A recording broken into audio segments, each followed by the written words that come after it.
Budget খুব দ্রুতই চলে আসছে, আর মাঝখানে একটি মাস, তারপরের মাসে বাজেট যখনই আসে তখন সাধারণ মানুষের মধ্যে একটি প্রশ্ন কাজ করে। এর পাশাপাশি ব্যবসায়ীদেরও অনেক চাহিদা থাকে, দাবি থাকে, অনেক পরামর্শ থাকে।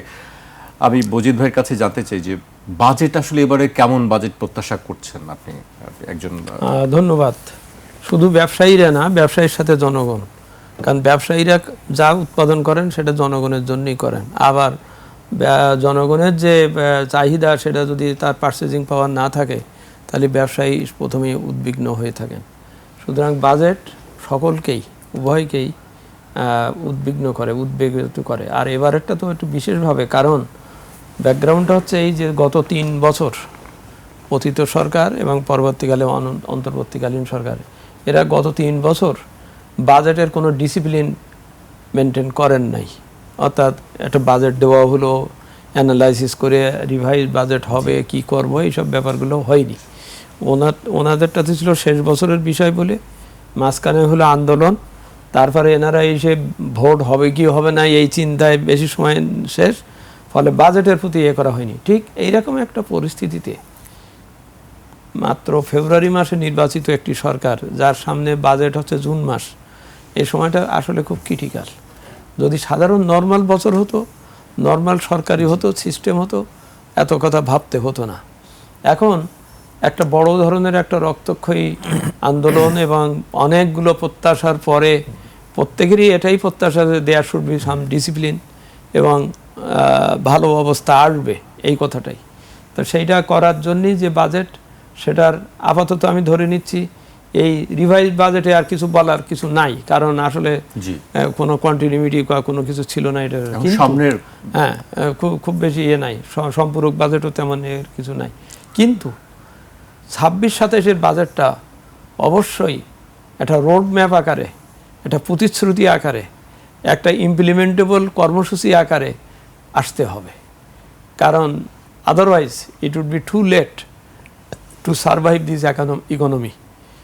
এমন একটা সময় 26-27-এর বাজেটটা তৈরি করতে হচ্ছে যখন ইকোনমিকে, এটি ভঙ্গুর ইকোনমিকে গড়ে তোলা, তারপরে অচল অর্থনীতিকে সচল করা, মানুষের পারচেজিং পাওয়ার বাড়ানো জিনিসপত্রের দামের কারণে, এইসব কয়েকটা চ্যালেঞ্জ নিয়েই কিন্তু বাজেটটা করতে হচ্ছে আর কি।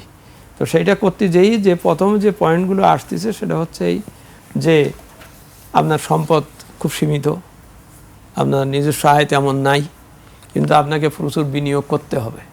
কারণ এইবারের একটা সুযোগ, সর্বশেষ সুযোগ বলতে পারি, যদি প্রাইভেট সেক্টরকে না তুলিয়া না যায়, তাকে যদি সত্যি বিনিয়োগ বান্ধব করে না করা যায়, তাহলে আরও এতে চলে যাবে অর্থনীতি, এ থাকবে না। তো সুতরাং বিনিয়োগ বান্ধব, প্রাইভেট সেক্টর বান্ধব, অর্থনীতি বান্ধব বাজেট হতে হবে।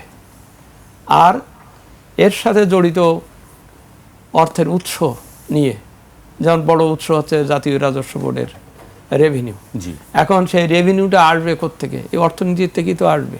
এখন অর্থনীতি অসুস্থ থাকলো, আর আমি ওখানে বসে বসে বললাম ওনার কাছ থেকে আমি ভালো ভালো গান শুনবো ইত্যাদি কত কিছু করব, এটা তো হবে না। অর্থনীতি তো অসুস্থ। সুতরাং অর্থনীতির সুস্থতাটাকে আগে নিতে হবে, নিয়ে তারপরে রেভিনিউর কথা আসবে। সুতরাং এমনও হতে পারে যে আগামী বছরের বাজেটটা প্রথমে আমার ইকোনমিকে আমি ট্র্যাকে আনি, ট্র্যাকে আনলেই আমি পরের বছরে যেয়ে রেভিনিউ প্রত্যাশা করব। যেমন আমি যদি এখন এনবিআর হঠাৎ করে বলে যে আমি আগামী বছর আয়করের কথাটাই বলি, ডাইরেক্ট ট্যাক্স এত করব, ওই আয়করটা উনি কোন বছরের নেবেন? এই যে চলতি অর্থ বছর এইটারই। আমাদের অর্থ বছর আর কর বর্ষ কিন্তু দুটো আলাদা। তা এই অর্থ বছর কেমন গেল সবাই তো জানে। তারপরে মিস্টার ট্রাম্পের যে পাগলামি, যেটা যাই হোক, সেটার একটা প্রভাব প্রচণ্ডভাবে উপস্থিত। তাই এই সব উপস্থিতির অবস্থার থেকে উনি আগামী বছর এনবিআর যদি বলে যে আমি এতটার আয়কর বাড়াবো, এটা পারবেন না এবং এটা হবে না, কারণ এটা সম্ভব না, এটা ব্যাকগ্রাউন্ড খারাপ। দ্বিতীয়ত হচ্ছে ভ্যাট আর কাস্টম ডিউটিতেও যে তিনি প্রত্যাশা করবেন বড় কিছু করবেন, কিভাবে করবেন? আমদানি রপ্তানি তো নাই বলতে গেলে, আর জিনিসপত্র কেনা বেচা তো ভ্যাটের ব্যাপারে তো খুব অবস্থা খারাপ। সুতরাং এই তিনটা জটিল সমীকরণ, বিষয়কে বুঝেই বাজেটটা করতে হবে। যে সেই বাজেটে এটাই থাকবে, হওয়া উচিত হবে যে আগে ইকোনমিটারে সচল করতে হবে যেভাবে হোক। আমি এখানে আরেকটু যোগ করি, আপনি কয়েকবারই বলছিলেন যে ইকোনমিক ভঙ্গুর অবস্থা বা ইকোনমিকে সচল করতে হবে, কিন্তু আমরা গত সরকারের সময়, অন্তর্বর্তী সরকারের সময় শুনেছি যে ইকোনমিক অবস্থা ভালো, বিনিয়োগের পরিবেশ ভালো, বিনিয়োগ বাড়ছে। একটু ব্যাখ্যা করতেন যে আসলে বাস্তব চিত্রটা কি? বাস্তব চিত্রটা হচ্ছে ওটা ওনারা যেটা বলেছেন ওটা সবসময় সবাই বলতে হয়, এখনও বলবেন যে আমার ইকোনমি ভালো আছে, কারণ উনি নিজের থেকে বলবেন না যে এটা খারাপ, এটা বলতে পারেন না, কারণ এটা সারা বিশ্বের আরও অনেক ধরনের ইন্ডিকেটর আছে তো সেই জন্যে। কিন্তু বাস্তবতাটা হচ্ছে কি, আসলে অর্থনীতি খারাপ, কারণ সবাই জানে স্পষ্ট যে ব্যাংকিং সেক্টর একদম তলানিতে, হ্যাঁ, টাকা নাই বা টাকা দেওয়া যাচ্ছে না, বা তারপর সেই টাকার একটা বিপুল অংশ বিদেশে নিয়ে গেছে, সেইটা আনার ব্যাপারে কোনো অগ্রগতি না হওয়া পর্যন্ত ব্যাংকিং সেক্টর ঘুরে দাঁড়াবে, কথা হবে না। তার সাথে সাম্প্রতিককালে যে ব্যাংক রেজলিউশন আইনটা করা হয়েছে, সেখানে এমন একটা ইন্ডিকেশন আসছে যে ওই যে টাকা চুরি করে নিয়ে গেছে সে আবার ওই টাকা দিয়েই ওই টাকা এনে সে আবার করবে। তাহলে এই এতটা বিনিয়োগকারীর মানে আমানতকারীর এর টাকার কি হবে, এ প্রশ্ন এসে যাবে। অর্থাৎ আমি চাচ্ছি যে ব্যাংকিং সেক্টরে আস্থা ফিরাতে হবে, ব্যাংকিং সেক্টরকে ভায়াবল করতে হবে, করলে ওর আস্থা ফিরবে। আর সরকার এমন বিনিয়োগ করবেন, সরকারি বিনিয়োগ করতে হবে, প্রাইভেট সেক্টরকে যদি জাগিয়ে তুলতে হয় তা সরকারকে বিনিয়োগ করতে হবে, এই অর্থে যে সরকার প্রথমে কাজ করবেন, মানুষের পারচেজিং পাওয়ার বাড়াবেন, পারচেজিং পাওয়ার বাড়াতে হবে। পাওয়ার বাড়লে ওখান থেকে ডিম্যান্ড ক্রিয়েট হবে, ডিম্যান্ড ক্রিয়েট হলে উনি বিনিয়োগ করতে পারবেন, বিনিয়োগ করতে হবে, কারণ বিনিয়োগ না করলে, উৎপাদন না করলে তো ওর ডিম্যান্ড মেটাতে পারবে না। আবার উনি বিনিয়োগ করতে গেলে ওনার ব্যাংকের থেকে টাকা আসতে হবে, বা ব্যাংক ভালো রকম ন্যূনতম সুদে বা করে তার নিতে হবে, না নিলে উনি দাঁড়াবেন না। তো সুতরাং ব্যাংক সেক্টরকে ভাইবল করতে হবে, আর বিনিয়োগকে বাড়াতে হবে, প্রাইভেট বিনিয়োগ বাড়াতে হবে। আর সরকারের বিনিয়োগ হবে ওই হাওয়া ভাসানো, ভাসানো, উদ্ভিদ করা টাইপের বিনিয়োগ না করে তাকে করতে হবে ওই মানুষের পারচেজিং পাওয়ার যাতে বাড়ে, যাতে তার কাজ সৃষ্টি হয়, এমন কাজ করতে হবে যে যাতে সে কাজের বিনিময়ে খাদ্য করে হলেও সে কিছু আয় উপার্জন করতে পারে।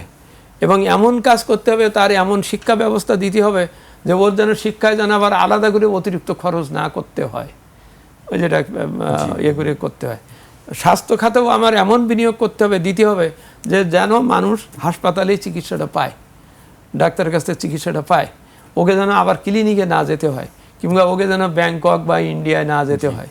হ্যাঁ, তো সুতরাং বিনিয়োগটা ওইভাবে হবে যে বিনিয়োগ কর্ম সৃষ্টি করবে, মানুষের চাকরি সৃষ্টি করবে, মানুষের পারচেজিং পাওয়ার বাড়াবে, এইটা হবে সরকারের বিনিয়োগের।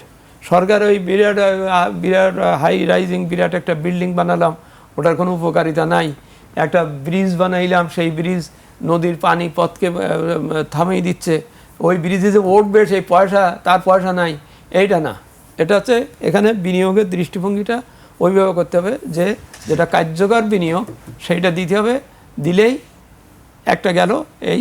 আর সরকারের দ্বিতীয় কাজটা হবে ব্যাংকিং সেক্টরকে তুলে আনা, যাতে এই প্রাইভেট সেক্টর সহজে পুঁজি পায়, পুঁজি পেলে সে কাজ করতে পারে। এই দুইটা কাজ করতে হবে।